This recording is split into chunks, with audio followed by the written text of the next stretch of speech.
For most Americans, Wednesday, April 15th will be tax day. But in our fourth story tonight, it's going to be teabagging day for the right wing, and they are going nuts for it. Thousands of them whipped out the festivities early this past weekend, and while the parties are officially toothless, the teabaggers are full-throated about their goals. They want to give President Obama strong tongue-lashing and lick government spending. Spending they did not oppose when they were under Presidents Bush and Reagan. They oppose Mr. Obama's tax rates, which will be lower for most of them.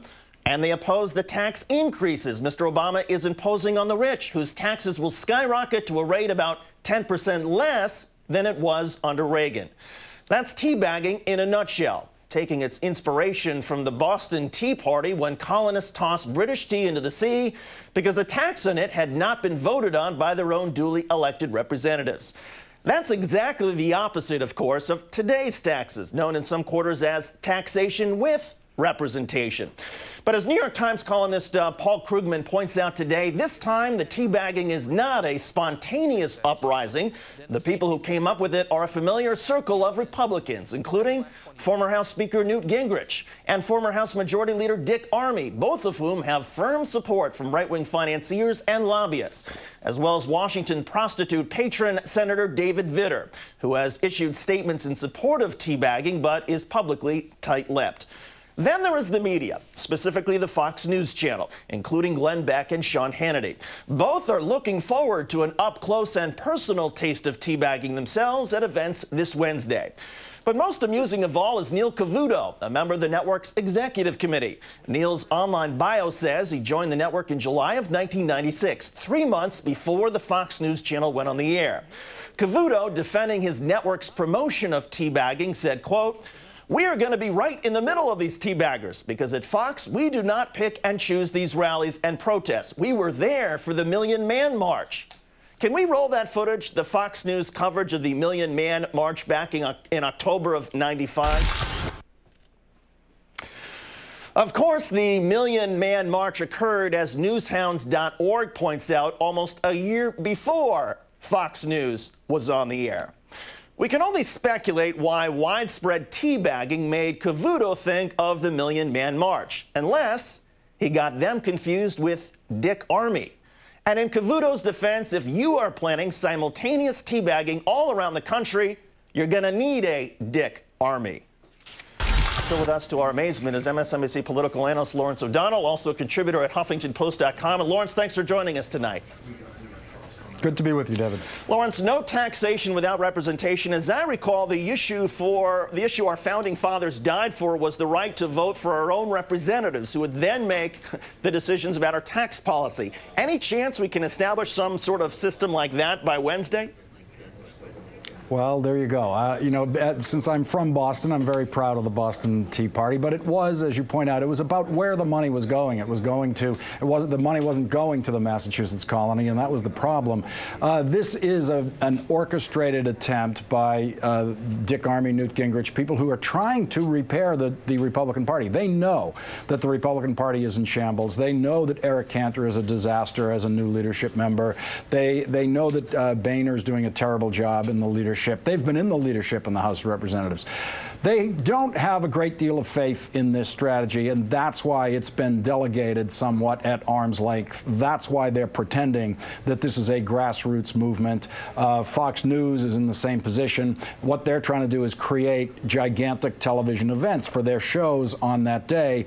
They have to pretend that they are covering a news event rather than trying to create one, which they've very clearly done when you look at the history of in the last month of the Fox News discussion of this and how they've built it up. And so this is an attempt to try to see if the taxation spot is the place where you can get at Barack Obama, because nothing else has worked. Now, the problem is, on this April 15th, the taxation rates that they will all be protesting are the George W. Bush Republican Congress taxation rates. That's how we got these tax rates. Sean Hannity, in the approach to this April 15th protest, has talked about these skyrocketing tax rates. The tax rates have not increased in this country in 16 years, and they did under Bill Clinton in 1993. He increased one tax rate, the top tax rate, and President Bush then immediately cut it as his first order of business. So all of the protest of the federal tax rates on April 15th, all of it will be targeted at George W. Bush. I'm not sure the protesters understand that. And taxes are not the only or perhaps even primary issue, right? No, you see, for example, in some of your footage there was someone was holding up a sign about socialism, and others are at these rallies talking about whether Barack Obama really is a United States citizen or whether he really is a Muslim. These old, weird questions that we've seen over the past year or so. And the socialism sign is fascinating for me. The guy holding it in the footage looked to be maybe in his 40s or so. He's not on Medicare yet, but he will be. His parents are on Medicare now. They are receiving Social Security now. These are well-working socialist programs within the American government. There is absolutely no other description of them.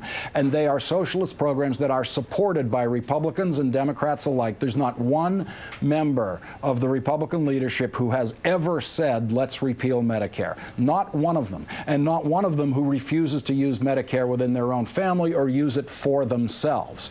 And so these programs that are admittedly socialistic, because any economist will tell you that the world is full of mixed economies, economies that use some capitalism and some socialism. They try to temper them for the best mix. I would submit that the United States currently has one of the very best mixes of socialism and capitalism. But the people who stand out there protesting socialism at these kinds of rallies wouldn't dream of tearing up their Medicare cards and refusing to ever use Medicare again. Is this a Faustian sort of thing for GOP leaders? I mean, meaning that maybe they know that all of this has the effect of marginalizing the Republican Party, but in return they can point to the publicity and say to their money men, hey, look, at least we're doing something. That's what this is. This is truly desperate. It is so desperate that people don't really want to formally attach their names to it. They don't really want to be seen as the leaders of it. It's a one-day protest aimed at nothing Barack Obama has actually done. It is aimed at the tax code that has been imposed on this country by a Republican Congress and a Republican president who was previously the champion of exactly these protesters. And so it is a completely wrong-headed approach to what's going on. They've picked April 15th as Rage Day for taxpayers, and there's not a single taxpayer out there who is paying a new Barack Obama tax rate. That doesn't exist. Lawrence O'Donnell of the Huffington Post. Lawrence, thanks as always. We appreciate it. Thanks, David.